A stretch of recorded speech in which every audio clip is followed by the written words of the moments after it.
And we are live. Welcome, ladies and gentlemen, to the first episode of the Payoff pitch for the 2024 season. My name is Dan. I'm here with Drew, and we are here to give you guys a preview of what's to come in the MLB season. Drew, how are you feeling going into this year? You ready? I'm ready. Let's do it.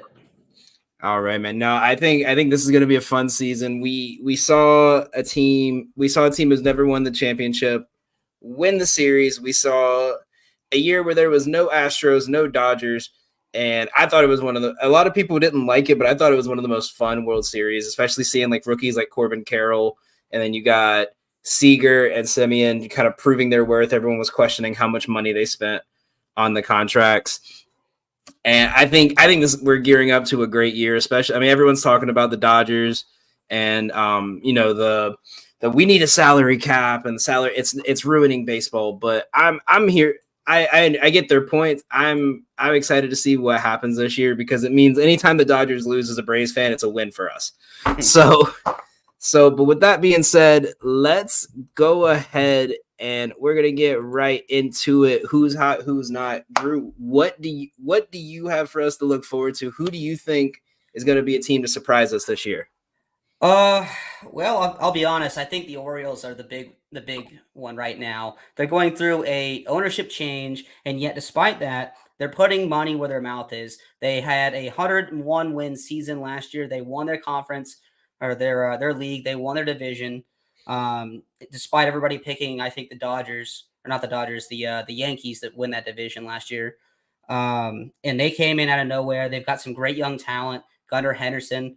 They just traded for Corbin Carroll, who even at 15, Corbin Burns at 15. They traded Corbin Carroll. It's over. They would have been. No. They'd be the world champions right now. $15.6 million. I think that's a steal for a frontline starter. He'll be the number one day one starter, I believe. I think they're the team that's going to do. They did well last year to do what they did, but I think they're going to make a playoff push. What they were lacking was starting pitching, and Corbin Burns is going to really lock that up for them. I've got a couple of teams that I think are hot that are not probably surprising to most people. I've got the Braves. They finished with the best overall record last year, 104 wins, and they picked up Chris Sale in the offseason. Now, of course, they lost a few pieces, but Chris Sale is a hometown kid. He's excited to be here. In 2023, he played 20 games. His ERA was a little high, had some problems with some walking people. In the previous 2 years, he was hurt. He only pitched a combined 11 games. But prior to that, he's got a career ERA of 3.1. He's a 7-time All-Star. He's a world champion. I think he's on his way to Cooperstown. And if he's happy to be here and he can rehab, he's going to have a bounce-back season. Yeah, and I think the big thing, too, a lot of people, I know last year a lot of people had said it, was where everyone talked about, oh, he's not the same anymore. He's been walking people. He hasn't pitched in 2 years. Now, obviously, he's trying to get the velocity back to where it was. And when that happens, especially when you haven't been able to pitch at this level in that long, it leads to a little bit less control. We've seen it a lot lately where a lot of these guys who are throwing 100 consistently, the control isn't there sometimes. So I think if there's any pitching staff that can really kind of help with that, especially not even that, just I'm thinking the long-term future of Strider. I think it's a great move because who better to teach your ace pitcher who throws 100 and has a nasty slider than a pitcher who was one of the best pitchers for a good couple years, who threw 100 and had a nasty slider. So I think it's a big one. I think it's big. Is there any other team you're looking at? Well, I wanted to mention a couple of the moves the Braves made as well, or I guess people that are coming back that are kind of in that same boat as Chris Sale, where they're coming off of an injury.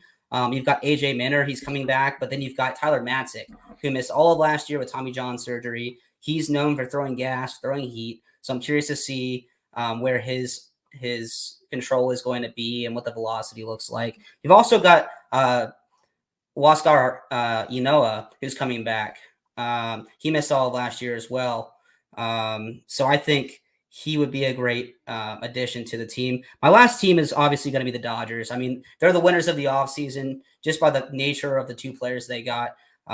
There's a few of them really, but you got Teoscar Hernandez, you got Yamamoto, and you got Otani. I mean, they spent over $1 billion off season, and I'm curious to see what happens and how it really works out for them because they've been big spenders in the past, just like the Yankees, but it doesn't always work out.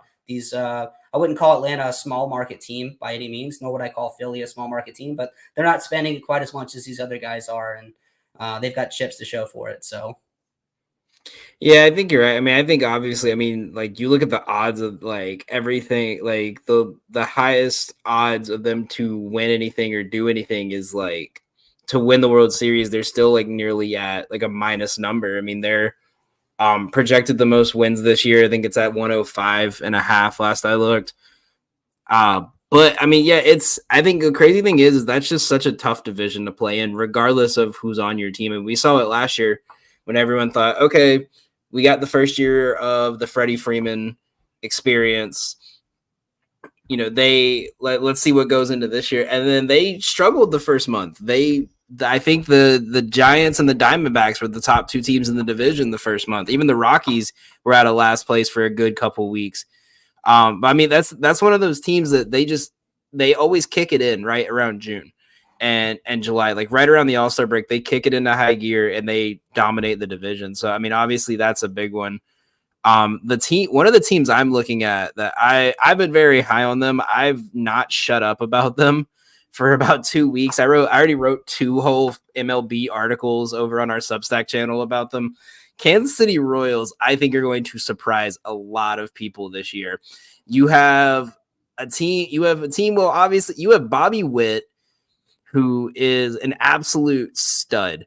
You brought in some decent pitching. You got Kyle Wright from the Braves, who is he won 20 last year, right? If I remember right. Like I don't want to say it'd be wrong, but he won around 20. He won close to 20 games for a couple years. I want to say it was 19 last year. Yeah, I was gonna say that. he was around that number for a while. So he and you brought in, you still had Brady Singer, who showed improvement last year. You brought in Will Smith, and Nick Anderson. So I think you might have to call them the Kansas City Braves at this point, which would go well with the Chiefs. But Bubic I think he's a good Indy rotation guy.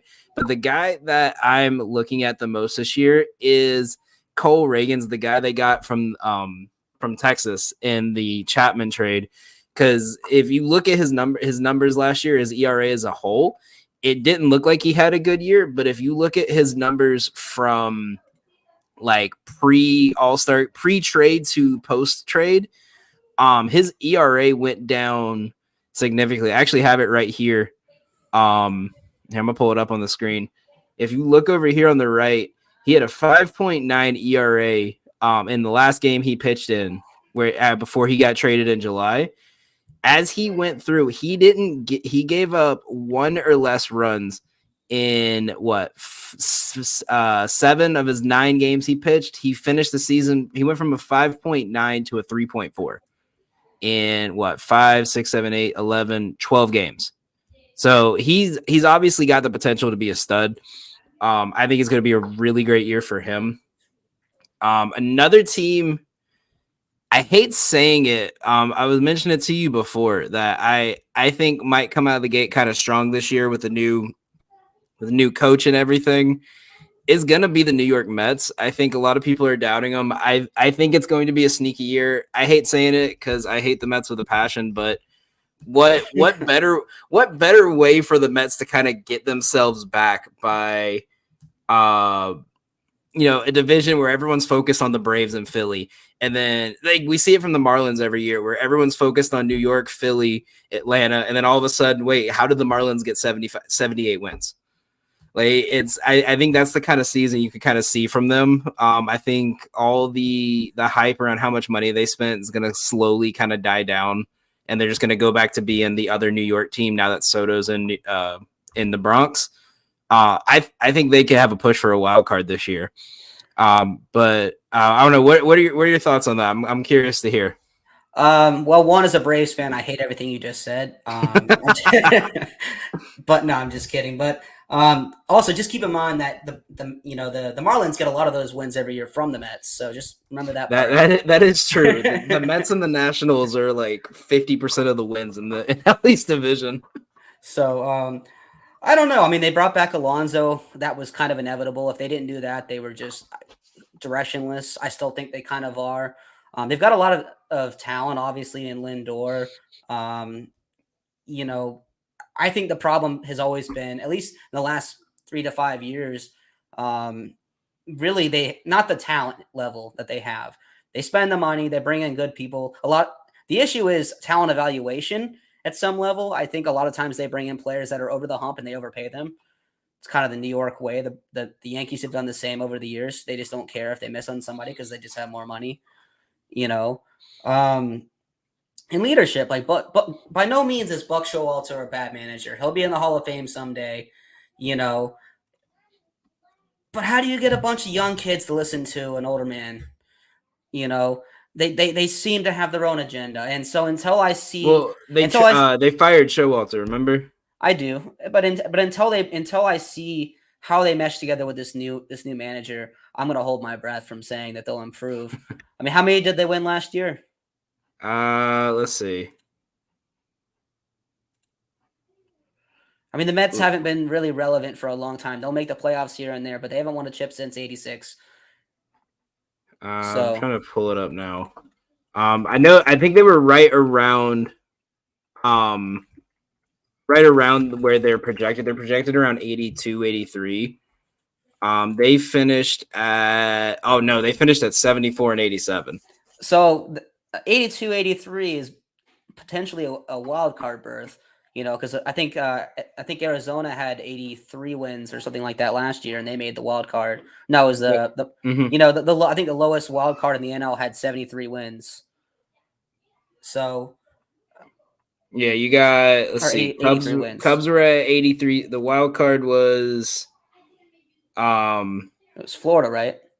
you got Philly at 90 wins, Miami at 84, Arizona at 84. So Because Arizona had they had to play 84 a wins. play-in game. Yeah, because they had the tie break. Yeah.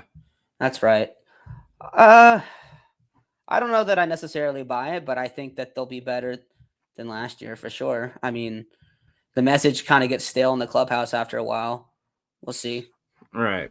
They're big. So Their two biggest rivals both made the playoff. Three other teams in their division made the playoffs after declaring themselves the winners of the offseason last year. So they've got something to prove. right. So and now for the other side of the coin, who do you think we just don't need to pay attention to this year? I mean, obviously you get the teams like the A's and the Nats who really aren't going to be doing much. But who's the team that you think a lot of people are going to give attention to, but they're just not going to be it this year? I think the Phillies losing Reese Hoskins is a bigger loss than they think it is, maybe than a lot of fans are paying attention to. They're a deep team and they have a good farm system, which is evident with guys like Alec Boehm that come in and just absolutely tear the cover off the ball, especially against the Braves. Unfortunately, he loves to hit against us. But I think losing Reese Hoskins is going to set the Phillies back a little bit, and that's going to be where some of those wins for maybe the Mets come in. They're my pick to take a step back. I mean, I hope as a Braves fan that they take a step back, but losing Reese Hoskins, I mean, he's a reliable third baseman. He's good for 25 to 30 dingers a year. He hits for average. He's an okay base runner. It's hard to find a good third baseman for a reasonable price, and he just signed for a big deal over there. So, Yeah, I think. Well, I mean, obviously, as a Braves fans, we're rooting on the Philly downfall at any point. Every time it's the same thing with the Mets. Every time they lose, it's a win for us, regardless. Absolutely, but I just think Reese Hoskins is a bigger piece of that team than a lot of people are giving him credit for, and I think he's going to be a big addition to the Brewers. Yeah, and I'm looking at the Philly roster right now. I mean, they didn't really bring anyone in. I mean, they'll have Bryson Stott. It all depends on where they decide to play Harper, because they still have him listed as a DH. Obviously, they've been trying to play him at first. If you play him at first, you move Boehm over to third base. But other than that, you have Boehm. Bryson Stott, Trey Turner, and then Edmundo Sosa. Or unless you decide to play Garrett Stubbs at first base is really your only other option, or maybe spend maybe spend the offseason making Pache a shortstop or a third baseman or something and move people around. You can't pinch hit for the guy every day though. Yeah. God, shitting on a Brave fan. We had to shit on a former Brave. I love the guy, but man, the guy couldn't hit the broadside of a barn, and that's why he went to Oakland. I think so. I have two teams I'm looking at. The first one I am 100% confident. The second one I was very wait and see on them last year, and I still am this year because I feel like they're just one of those teams that they can't put it together. And every year, all we hear is like trade talk. But I'll go into them in a sec. The big one I'm absolutely positive is not going to make the impact that a lot of people think they are is the Tigers. I mentioned this to you before we even started. The Tigers they're projected to go 500 this year. They're projected to go 81-81. I don't understand that at all. I really don't. I think this is a team that they didn't bring anyone in. So from what because I ended up because they had played all those day games at the end of the year and all the double headers. I managed to watch a good portion of their games towards the end of the season. Ibanez was decent. Torkelson is Torkelson. If he starts off hot, he stays hot. If he doesn't, he struggles. But I mean, he's 24, so he could have a good year. He could struggle again. Colt Keith, they're very high on him, being their new rookie and everything. And I think they already have him projected on ESPN to be on the opening day roster. So I think that's just a given at this point. But like I said, they didn't bring anyone in for a fielder position. They brought in Mark Canha. They kept him. That's really it. I mean, Kerry Carpenter's average. You got Nick Maton, who's been good at times. He's had flashes, and Akil Baddoo is just getting too old. I don't even say. You know what's crazy? It feels like he's getting old. He's only 25. Like, it feels like he's been in the league forever. Like, I feel like I always hear his name somehow. Like, I feel like I could go back to like 2015 video games and find Akil Baddoo in there somewhere. Pitching wise, they didn't bring anyone. You got Chafin, who's good. Flaherty, I think, could have a bounce back year. I really want to see what he does in this division. But other than that, you brought in Maeda, and that's it. Like, you're kind of banking on Skubal and Joey Wentz to have kind of bounce back years, and Fado to, not blow nearly every pitching opportunity he gets this year, and Alex Lang not to blow 25 saves. I don't understand it. I really don't. I've tried looking at like websites from the people who are experts on this. I can't wrap my head around any of their ideas as why. So I'm fully fading them. I also brought that one up a couple of weeks ago. One of my shows was fade them because there's no way they're they might play good, but they're not a 500 team. I've actually got two other teams, right, that I was thinking about. Just Maeda alone, I was thinking about the Twins, right? And that might be where some of the wins are coming from for Detroit, right? They lost Maeda and Sonny Gray, and Maeda went to Detroit. True, yeah. And also, I mean, the Twins, they've got some young players, and I think they're just kind of going toward the younger generation. Justin Topa, they traded for. He had a 2.61 ERA last year, granted in limited starts. I mean, that's a pretty solid piece to work on and develop. And then the other one obviously was, like I said, LAA, but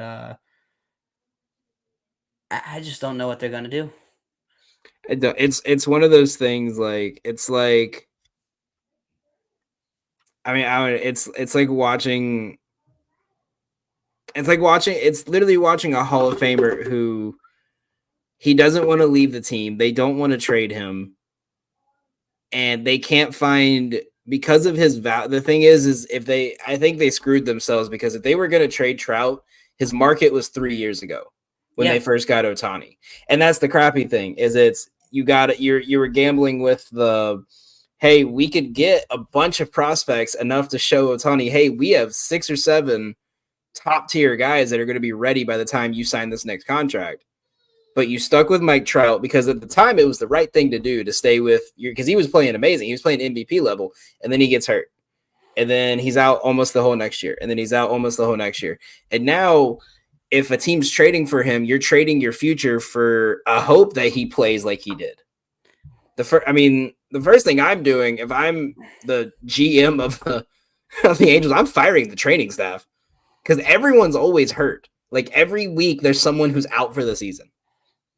They got to the point the player they drafted 2 weeks after they drafted him, they had to call him up because they didn't have a shortstop. Is that an issue of training, or is that the top-down culture of you got to play? You're getting paid millions of dollars. Play, damn it. True, if that's the case, then Rendon would be out there. Well, I don't know. They wouldn't be putting up with his crap. I don't know. $38 million. How much does the owner make a year? More than that, I guess. I don't know. So, but the other one I'm very interested in seeing what they do is going to be the Guardians, because we saw it last year where they talked constantly about, are they going to trade Shane Bieber? Are they going to trade anyone? Are they going to bring pieces? What are they going to do? Because they're stuck in this middle level where they weren't good enough for the last 2 years to compete with the Twins and to like fight with them for the division and give them any kind of scare, because they got close, but it wasn't like, oh, they got close. It's, oh, okay, wait till next week when they lose 2 out of 3 to Minnesota and they go back into a slump. But you have the Royals, who looks like they're almost finishing their rebuild and they're like kind of starting their way back up. Obviously, they're not going to make the playoffs this year. I think they're a year away from being a year or two away. But what do you do? Do you bring in pieces? You don't have a strong enough farm system to bring in top-tier pieces. So you got to hope that Ramirez and Shane Bieber and all these other pieces just come together and have like one of the most dominant seasons. And I just don't think it's in their form. I think they get to the All-Star break and they have to look at possibly, hey, are we going to try this rebuild, or are we just good enough to maybe make the wild card? And I just don't trust them this year. I would just say they need to start it over. I think they just need to start over. I mean, he's going to get – Jose Ramirez is going to get paid $20 million this year and some change. And they owe him 141 total. I mean, I think they still got 4 years left on his contract, something like that. I mean, what are you going to do? A team like that, I mean, their payroll is under $100 million a year, something like that. So, almost a quarter of your payroll is going to be taken up by one guy. Yeah, he's really that good, but I mean, what do you got to do? I mean, you've got to rebuild your farm system. You need some picks. I mean, like I'm looking at their roster right now. Like on paper, this looks like you have Shane Bieber, Tristan McKenzie. You have Tanner Bibby, who I think is a very underrated player. Xavier Curry was a solid flip starter. And then Gavin Williams, who was fairly good at the end of the season as he was kind of just getting into the rhythm of it. You brought in Scott Barlow, who was an all-star. You have Bo Naylor, who's a stud. You have his brother Josh, who's a stud. You got Jose Ramirez, Andres Jimenez, and you have Laureano Kwan and Miles Straw in the outfield. On paper, this looks like a very solid team. Not to mention you got Clase on the mound. Yeah, you got an all-star closer, and you just can't put it together. Like, I don't, like, it's one of those where if they went into that now and they just said, we're going to start this over, we're going to start this rebuild, I think they could get enough pieces that in 5 years, they would be back in this same scenario. So, good. I was going to say, if a team like, the Dodgers was in that division, they'd win 130 games. Oh, 100%.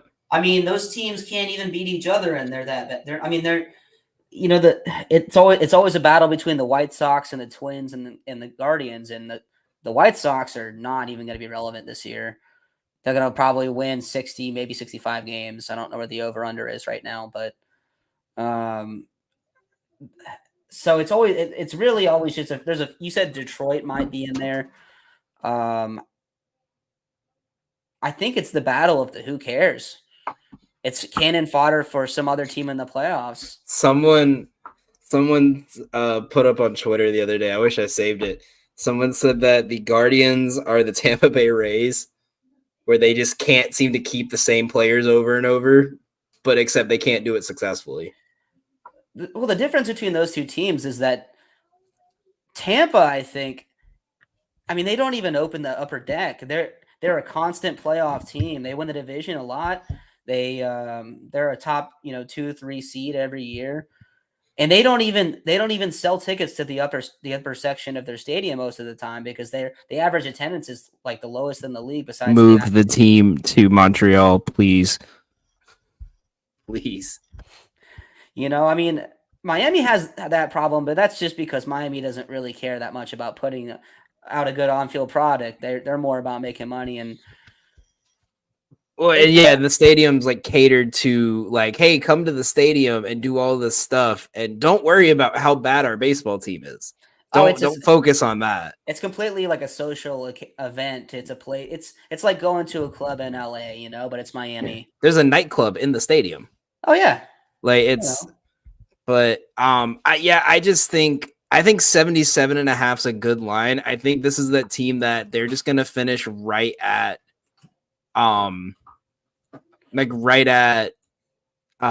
500 again, and it's gonna be one of those where I haven't even taken a look at their schedule yet, but they're gonna get like a 10-15 game window.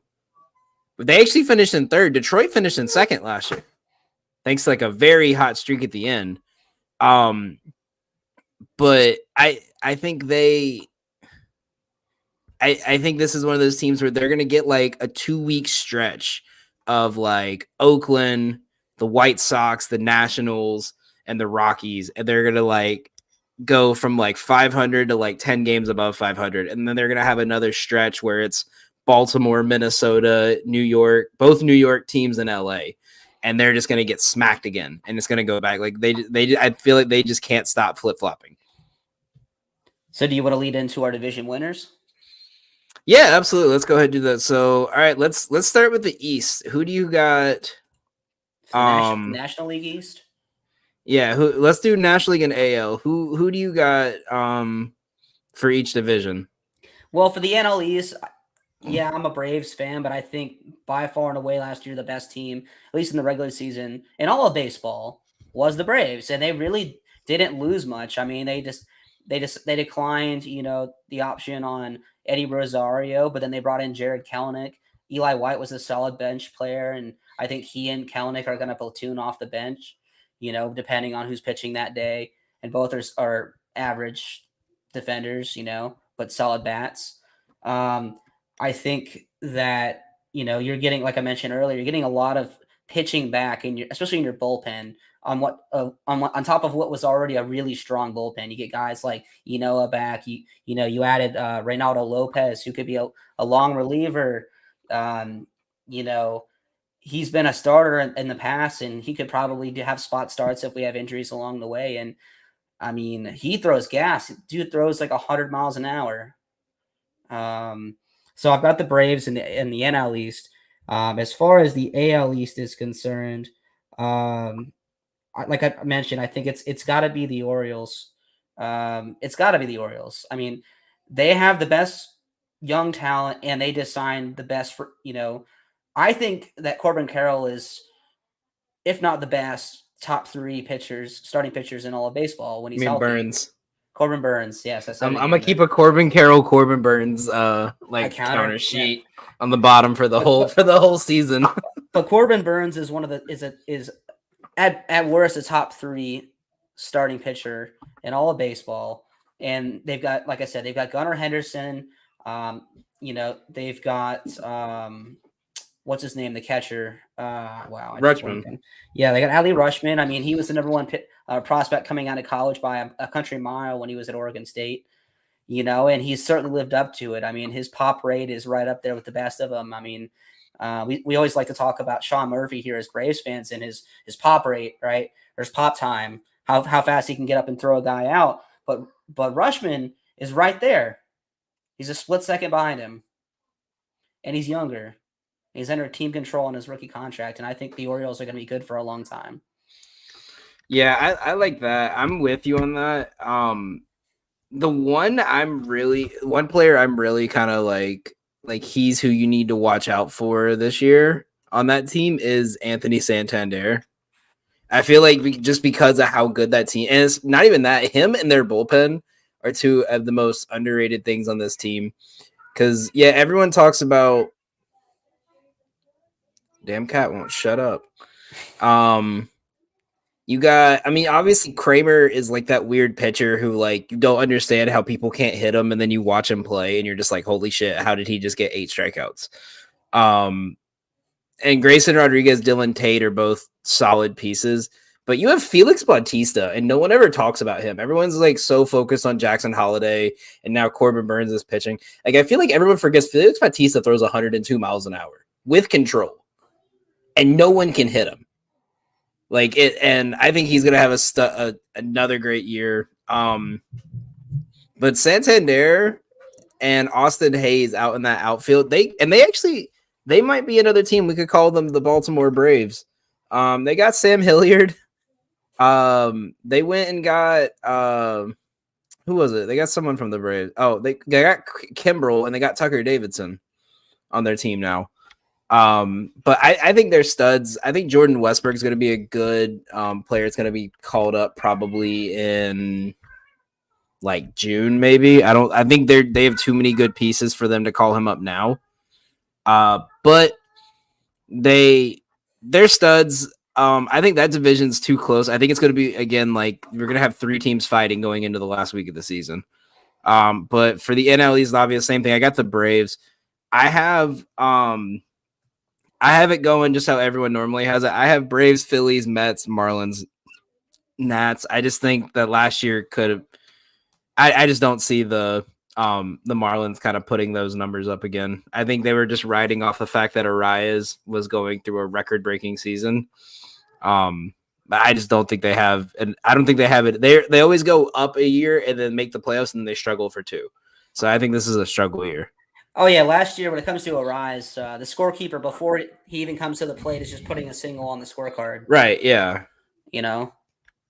But that's all he did. There wasn't much more to it than that. I mean, yeah, he's getting on base, which is great, but they didn't really have any power. I mean, they had Soler, and that's pretty much it. He's a free agent.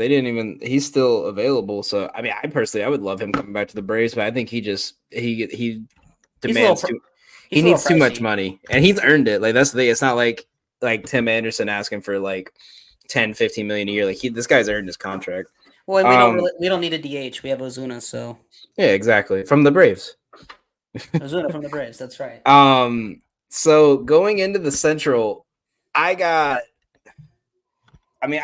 we've been talking about the AL Central and this whole show, but I have the Twins winning the division, and I think the Royals kind of fight for that second spot. But in the NL Central, I got the Cubs winning it this year. Yeah, I can't bring myself. Sorry, DJ, I can't bring myself to say the Cardinals, to win a division. I pray on their downfall every time. I wish Wainwright stayed 1 extra year so we could get an extra 10 wins off him. But yeah, I think the Cubs are primed for a great season. They just brought in one of the best free agents that was from Japan, not named Shohei or Yamamoto. And I've heard a rumor they still have a chance of getting Bellinger. If they get Bellinger, I think they're definitely a shoo-in.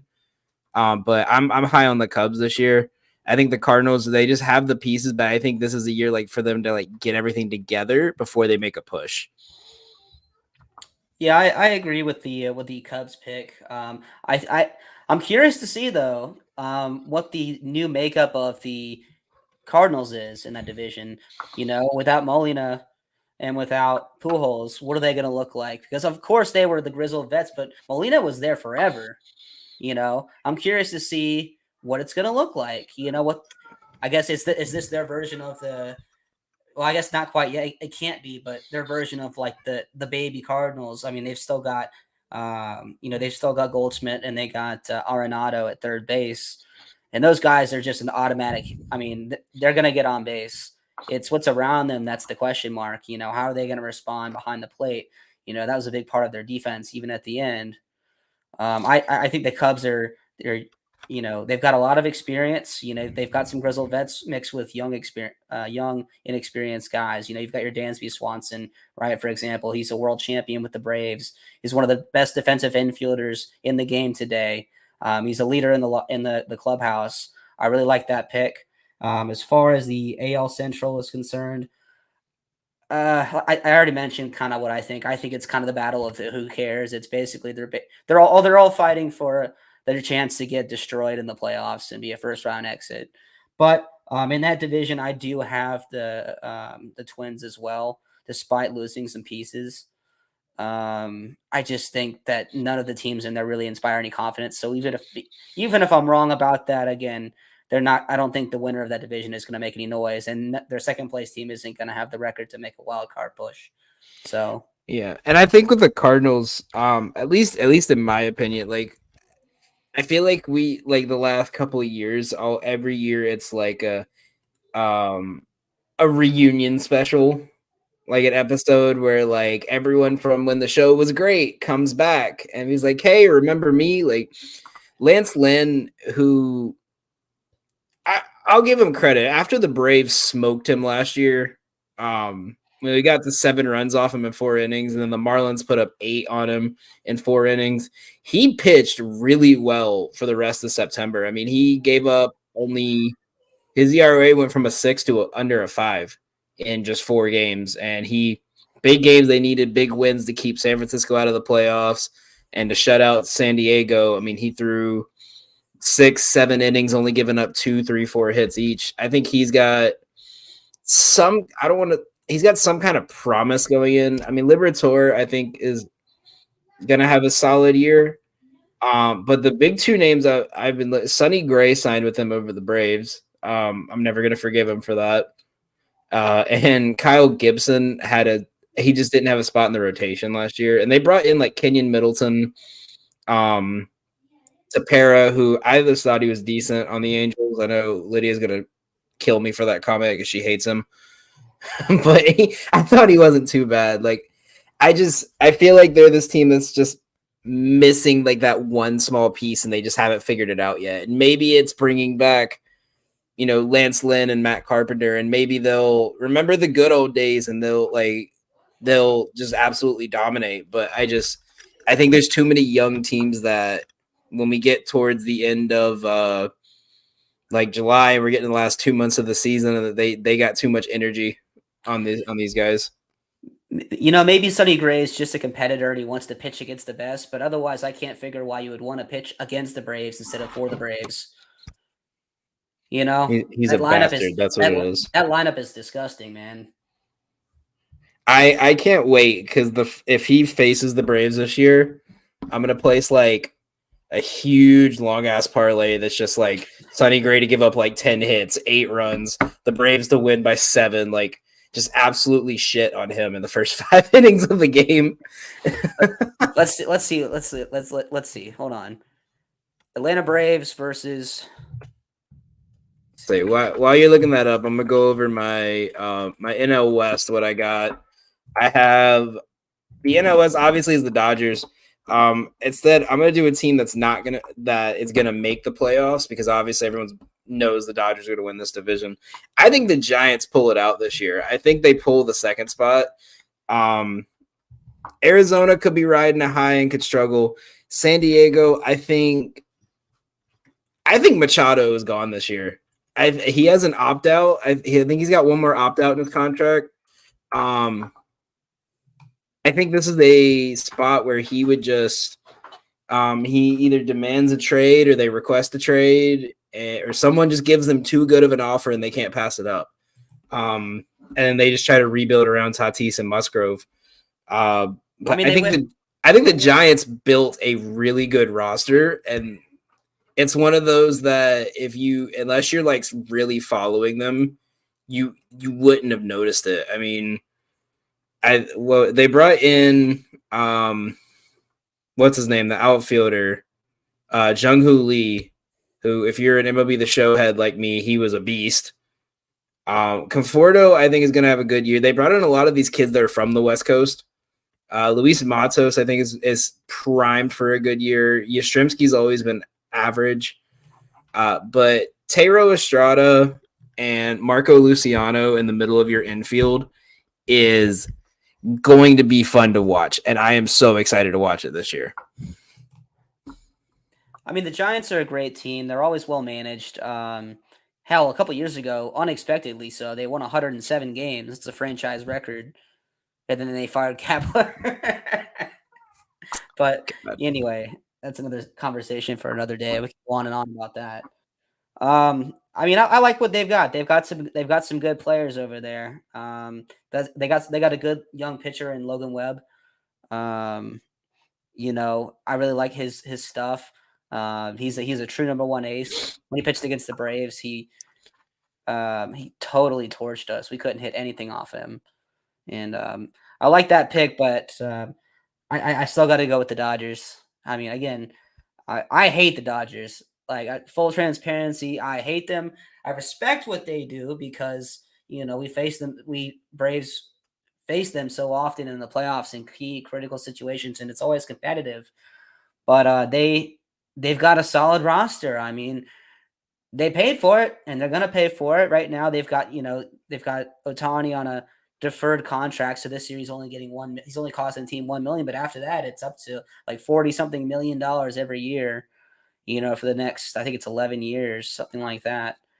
And, you know, it looks great now, but what if he never pitches again? Is he worth $700 million? He's not going to pitch this year. He had Tommy John in the offseason. What is his hitting going to look like? You know, I mean, even with the Tommy John, you know, you can't throw the ball. How is he going to feel swinging the ball or swinging the bat? Is it going to affect his mechanics? I mean, you never know. Even just a few percentage points makes a huge difference in baseball over the course of 162 game season. Well, yeah, and especially like you think about the way teams have started like changing the way players approach everything. I mean, think about it. They made Cedric Mullins switch from a switch hitter to just a lefty, and he made it all-star the next year. I mean, obviously Ohtani is going to be an all-star regardless because he's that big of a name. But what if they just say, hey, you know, you're by far and away the best hitter in baseball, and you're the best pitcher, but we have 9 pitchers on our roster, starting pitchers on our roster that are at that top level. Like, we could pencil you in as like the 6th starter, which means he's going to do a lot of relief work.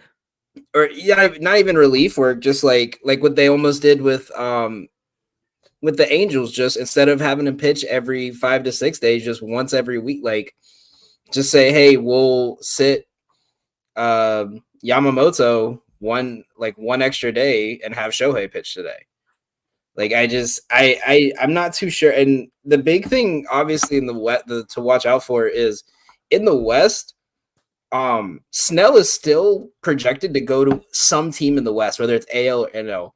The last I looked at it, the top 3 teams to get him that are not the Yankees or the Mets was San Francisco, San Diego, and the Angels. Surprisingly, which would the Angels have the money, but nothing's gonna happen. That'd be more of a like he just said, "Fuck it, I just want my money," and then eventually you'll trade me. But I mean, I think that's something to really watch out for. Is but the one thing I'm curious to see what happens is the new rule in baseball. If you pull a pitcher before, I think it was either the 4th or the 5th inning, I have to double check it. If you pull a pitcher before that inning, you lose your DH for the rest of the game. What are the Giants going to do with this? Because they very famously last year would pitch a relief pitcher 2 innings and have Logan Webb, Alex Cobb, or not Logan Webb. They would do it more with like Alex Cobb and a couple other guys. But they would have them pitch the 3rd through the 7th. See, I think a lot of teams do platoon. or have what we call a bullpen game, or even just I don't even know if you could call that a bullpen game. They call it an opener instead of a starter. It's just, hey, put a relief pitcher in there, see what they're swinging at, and then say, okay, hey, we'll put our starter in for the third through the seventh inning now, while the batters are getting their rhythm, and now they got to get adjusted to our best pitcher. Don't even start me on that conversation, man. I'm a Nolan Ryan guy all day long, and I'm That thinking and about that's how what they everybody's did. so soft now, and baseball is. It's just like I understand nobody wants to throw 130 pitches, but these guys used to do it every day. They used to squeeze them Sean both innings. Helge, Luke Jackson, and Tristan Beck all started games last year. They have never started a game before in their life. Starting Luke Jackson for any team is a bold move. They started Luke Jackson in the first inning of a game in May. I mean, but I think they kind of took that approach and just said, "All right, we're gonna stop this," because outside of Logan Webb, they brought in Robbie Ray, they brought Jordan Hickson, and Kyle Harrison is probably gonna make opening day roster, and I really like him. So I think they kind of like mixed and matched that. I don't like Jordan Hicks as a starter. I wish he would just go back to the bullpen and go to a closer role. But obviously, I get it. He's going to make more money as a starter than he is a relief pitcher. Robbie Ray going to the Giants is interesting. All right. Yeah, I didn't even realize that happened until I just looked at their roster. It would have been cool to see him go back to Arizona. Yeah, true. It'd be a good vet move. But here we are. But, all right, our last segment of the day. We're gonna look into the crystal ball. Drew, what is one kind of future bet, kind of future prediction you got for any team this year? Out of everything we do, what's your favorite? You're gonna stand against a million people and still argue this, even if you're wrong. What do you got? Max Fried is going to win the Cy Young this year. Because he's going into a contract year, right? He's been having problems with blisters, but when it comes down to it, in the clutch moments, he is the guy that steps up. If we see the Max Fried that we saw, and that's a long shot, Cy Young, NL Cy Young. They got Strider as number one. Fifth best odds at $1,300. $10 wins you 130. If he can stay healthy, if he can get, I don't know, 17 to 20 wins and keep his ERA around 3, which he will, because that's usually where he is, I think he's going to win the Cy Young. Because he is. I don't know that the Braves re-sign him, but he has that famous Game 7 resume from 2021 where, he got his foot stepped on and turned on Mad Max. He's the new Mad Max. He used to be Strasburg. Then it was Scherzer, Scherzer, and now it's Mad Max Fried. And I think he's going to win the Cy Young. So that's my future. Every Brave player that goes into a contract year scares me ever since Freddie. Because everyone said, yeah, Freddie's not leaving. And obviously that whole situation with his agent happened. And then we were like, yeah, Dansley's not leaving. He's the hometown kid. He loves Atlanta. He loves this place like more than his family almost. Boom, he leaves. And then now everyone was like, oh, and then, he wasn't as great, but I think everyone in the Braves organization had a soft spot for Soroka. Just from everything he's went through. And then they traded him. I was just like, oh, that hurt. He was the best. That year where he had his best year, he was the best pitcher on the Braves, and we had Fried, and we had Foltynewicz, and we had some other. I think we even had Gausman that year, if I'm not mistaken. Mm-hmm. Gausman was there too. So we had some good pitchers, and he was the best pitcher on that staff. And then he's just never the same. They've got Strider listed as the favorite to win it, but I think he's got to get his hard hit rate way down. He's prone to giving up long balls, so his ERA stays relatively high. Granted, he'll pitch, he's kind of in between. He'll either, he'll have a clean 5 innings, but he'll pitch 110 pitches, right? Because he walks some guys sometimes. My hottest take I've ever had, and the more he starts, the more it just proves me wrong. After his rookie year, the first thing I remember saying after he pitched in that Philly series and he got blown out, I looked at my dad and I said, they need to do a reverse John Smoltz and they need to move him to the pen. Move him to a closer and pitch him every day because he throws way too fast to be a starter and he's going to blow his arm out. And then the next year, he was the Cy Young candidate, and I had to eat shit the whole season while rooting for him. The only reason he didn't win it is because of his hard hit rate. If it And weren't for that, his ERA and would be Blake lower. Snell turning it on at the very end of the season like a god. Yeah, But yeah, I get what you're saying. saying. It's we see it with Hunter Green. You remember his first start? He played against the Braves. He struck out the first 9 batters he saw. Like with these guys that throw 105 and then have a slider. You see it with Aroldis Chapman. If they have it and the team can't time it, it's over. You're not hitting them. But when they don't have it, it's disgusting. It's horrible. And you want to question whether that guy is worth the money that he gets paid. And I think teams figured out over the last year and a half, if we just sit until it's a 2-strike count or until it's a pitch we love, Strider will walk us or force a ball right down the middle. And that was what we saw in Philly in the last part of the season, not even in the playoffs when he didn't pitch well against them in the regular season. They just sat down and said, yeah, I mean, just sat there and said, I'm going to wait until you either walk me or you force me to swing the bat. And then when you force me to swing the bat, I know where the pitch is coming and I'm going to smoke it. And he did. But yeah, I know I like the. I think if you want a long shot, like a good one to root for, Max Fried is definitely a good pick there. I like that. I think the only other person I was really looking at that I thought would be, a solid take would. I would say obviously I think Yamamoto would be one everyone's taking, but I think if Tyler Glasnow stays healthy, I think he's a solid option too. Because we saw it when he came back, he was averaging 10.5 strikeouts a game. He just can't stay healthy because he throws 100 miles an hour. But no, I like that.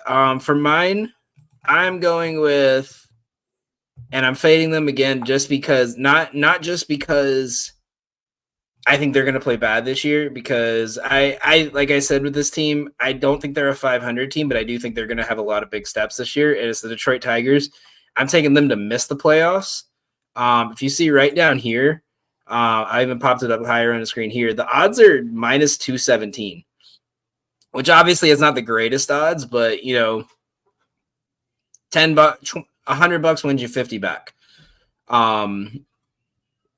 Mainly because not only do they have to face a Twins team who, like you said, are due for some kind of regression, but look at every other team in that AL West that they're obviously not going to win the division. Look at every other team in the AL they have to fight for a wild card spot with. You have Baltimore, New York, Toronto, Tampa, because all 4 of them are going to be fighting for the division. And you might even have Boston, because even though they're not the best, they still pump out 75, 76 wins a year. And then you got Seattle. You have Seattle, you have Houston, you have Texas, and then you have Minnesota. That is 10 teams that you have to be better than at least 3 of them. And unless like everyone on those teams get hurt, you're not going to be better than them. Maybe next year, maybe once you guys see, hey, okay, these are our 10, 11 players that are legit and we're keeping, and let's find the pieces around them. But it's not this year. So that's mine. I'm taking them to not make the playoffs. Not only like I said, I think I put $100 on it just to get 50 back. I think it's an easy win. And I will, if Detroit does enough to make the playoffs this year, I will gladly eat that $100 and take that loss. I like it.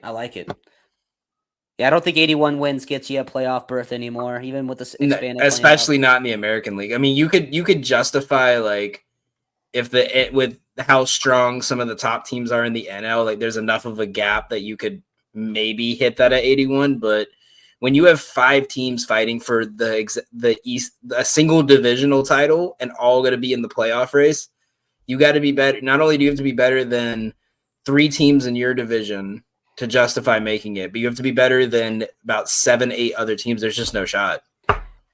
So bold prediction, there might be 2 divisions that only have 1 representative in the playoff, and it's their division winner. Yeah, no, I can see that. I think a lot of the wild cards are going to be occupied by the NL East and then the AL East. And you got the NL West too. I mean, think about it. You got the Diamondbacks who could put up 90 games. You got the Giants who could borderline put up 90. San Diego technically can still put up a 500 record without with what they got, because although they lost Soto, they still got Bogarts. They still got Joe Musgrove. They still have solid pieces that can get them through the season. Is it possible we have 3 divisions that only have one representative? No, I think you know 'Cause what the I think? You know the how NL last year we were the all watching the AL wild card because every game was deciding first, second, third, fourth in the AL East. I think that's what we're going to see in the NL this year, because you have the Cubs, the Cardinals, and the Brewers and the Reds that could fight for it. You have the Dodgers, who are definitely going to make it. Then you have the Giants, Padres, Diamondbacks, and then you have the Braves, Philly, New York, and maybe Miami, all fighting for that playoff spot. Yeah, Like so I as much as the league is unbalanced with, we obviously know who the top team is in in both sides now, and like obviously who the favorite is. Like there's 9-10 teams on both divisions that could potentially have a wild card spot, that you could tell me this team makes the wild card at least. And if like in the NL, if it's outside of like Pittsburgh, Washington, Colorado, um really, you could tell me this team makes the playoffs, and I could see a valid reason why. And the it's same in the super AL it's outside super the compact. There's a couple of teams at the top, and then everybody else is like kind of right here between 75 to 90 wins, right? And then yeah. there's just the 3 or 4 teams on each side that are just absolutely Wait, trash and not trying to someone compete. said we very may well see a team have a chance at getting the number 1 pick in the MLB draft lottery, and that team go over 500 this year. Yeah, the A's looked pretty good down the stretch at times. Well, at Yeah. times, even for the amount of Listen, the talent they have. A's to make the playoffs is plus 50,000. I think it's a good worth to put about $500. I got a bridge to sell you too, but man, I tell you what, you got me excited for baseball season. I'm ready. I'm excited, man. We're all set up. Just to give you guys a heads up of our scheduling for what we're gonna do for this over the spring training. Pitchers and catchers report in about a week. We might have a show then. We're gonna talk about that a little bit later, but we're gonna try to get a show every couple of weeks, and then we're gonna do a big preseason show right before the probably the Sunday before opening night, and then we're gonna have a show for that upcoming Sunday of what our opening night takes and what we saw. So thank you all for watching. I'm very excited for this season. For all of you watching, we are going to be doing a channel-wide fantasy baseball league this year. It's not going to be a head-to-head stat. It's going to be rotisserie style, so you can set your lineups every day, whatever your total hits, runs, home runs, strikeouts, every stat. It's going to label you 1 through 10, and whoever has the best out of every single stat combined is going to be the winner. Because DJ is boring and didn't want to do it the other way. I'm kidding. I'm going to get yelled at for that. But we're going to have that set up in a couple of weeks. So make sure you guys follow us on Twitter, Facebook, Insta, TikTok, Twitch, anywhere you have for frequency's sake. Make sure you go follow me over on Twitter, Facebook, Insta, whatever you have at Gotham Gambling, because we're posting baseball plays every single day when the season comes out. Drew, do you got any socials you want to plug? Just my Instagram. It's gonna be Drewbert7810, and that's it. All right. Thank you all for watching. Make sure you guys stay tuned. We're going to have more stuff coming throughout the next couple of weeks as the season gets closer and closer. Everyone have a great night. See ya.